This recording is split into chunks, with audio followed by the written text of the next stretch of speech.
ایمانداری کا صلہ۔ لاہور ریل گاڑی اپنی منزل کی جانب تیزی سے رواں دواں تھی۔ سخت سردی کی وجہ سے مسافروں نے تمام کھڑکیاں اور دروازے بند کر رکھے تھے۔ رات گہری اور سردی حد سے زیادہ بڑھ گئی تھی۔ عرفان اس سرد رات میں اپنے خیالات میں الجھا ہوا منزل مقصود کی جانب گامزن تھا۔ آج اسے رہ رہ کر اپنی بوڑھی ماں کا خیال آ رہا تھا، جسے وہ روتا ہوا چھوڑ کر کام کی تلاش میں دوسرے شہر جا رہا تھا۔ عرفان ایک شریف خاندان کا چشم و چراغ تھا۔ اس کا باپ ایک فیکٹری میں ملازم تھا۔ زندگی ہنسی خوشی بسر ہو رہی تھی، لیکن خدا کو کچھ اور ہی منظور تھا۔ ایک دن عرفان اسکول سے واپس گھر آیا تو گھر پر ایک بری خبر اس کی منتظر تھی۔ اس کا باپ آج ان دونوں کو چھوڑ کر اپنے خالق حقیقی سے جا ملا تھا۔ عرفان کی ماں کا رو رو کر برا حال تھا۔ خود عرفان کی حالت بھی ماں سے مختلف نہ تھی۔ عرفان کو اپنے باپ کی موت کا بے حد دکھ تھا، لیکن صبر کے سوا اس کے پاس کوئی چارہ نہ تھا۔ باپ کی موت کے بعد عرفان کے گھر کے حالات بھی خراب ہو گئے تھے، کیونکہ جب کوئی کمانے والا ہی نہ ہو تو گھر کا خرچ کیسے چلے گا۔ عرفان ایک باضمیر نوجوان تھا۔ اس سے یہ برداشت نہ ہو سکا کہ اس کے ہوتے ہوئے بات فاقوں تک پہنچے، اس لیے عرفان نے اپنے شہر میں کام کی تلاش شروع کر دی، لیکن اسے ہر جگہ سے مایوسی کا سامنا کرنا پڑا۔ آخر تنگ آ کر اس نے اپنی ماں سے دوسرے شہر جانے کی اجازت مانگی۔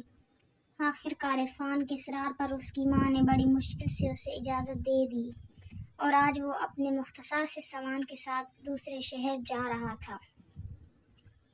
ٹکٹ دکھاؤ۔ ٹکٹ چیکر کی کرخت آواز نے اس کے خیالات کا تسلسل توڑ دیا۔ عرفان نے فوراً ٹکٹ چیکر کو اپنا ٹکٹ دکھایا۔ ٹکٹ چیکر نے ٹکٹ دیکھ کر عرفان کو واپس کر دیا اور آگے بڑھ گیا۔ عرفان نے گھڑی میں دیکھا، رات کے 3 بج رہے تھے۔ کچھ دیر بعد اس کا اسٹیشن آ گیا اور عرفان اپنا سامان لے کر اسٹیشن پر اتر گیا۔ اسٹیشن پر اترتے ہی اسے ہوا کا ایک تیز جھونکا لگا، جس سے اس کا جسم کانپ کر رہ گیا۔ رات ابھی کافی باقی تھی، اس لیے عرفان نے سوچا کہ صبح ہونے تک اسٹیشن پر ہی سویا جائے۔ ابھی وہ سونے کے لیے مناسب جگہ تلاش کر ہی رہا تھا کہ اچانک اس کی نظر ایک پرس پر پڑی۔ عرفان نے فوراً وہ پرس اٹھا لی اور اسے کھول کر دیکھا۔ اس کے اندر بہت سے روپے تھے۔ عرفان نے جب تمام پیسے پرس سے نکالے تو پرس کے اندر سے ایک شناختی کارڈ بھی ملا۔ عرفان نے شناختی کارڈ پر ایڈریس دیکھا تو وہ قریبی شہر کا تھا۔ عرفان نے اپنے دل میں پکا ارادہ کر لیا کہ وہ یہ پیسے اس کے مالک تک پہنچائے گا۔ کچھ دیر بعد اس شہر کو جانے والی گاڑی آ گئی۔ عرفان اس گاڑی پر سوار ہو گیا۔ بہت جلد اس شہر کا اسٹیشن آ گیا۔ عرفان گاڑی سے اترا اور مکان تلاش کرنے لگا۔ سورج اپنی کرنوں سے روشنی پھیلانے میں مصروف تھا۔ کچھ دیر بعد عرفان ایک مکان کے سامنے کھڑا تھا۔ مکان ایک بہترین طرز پر تعمیر کیا گیا تھا۔ عرفان نے کال بیل بجائی۔ کچھ دیر بعد ایک خوش پوش نوجوان باہر نکلا۔ عرفان نے آگے بڑھ کر اس سے ہاتھ ملایا اور جیب سے شناختی کارڈ نکال کر دکھایا۔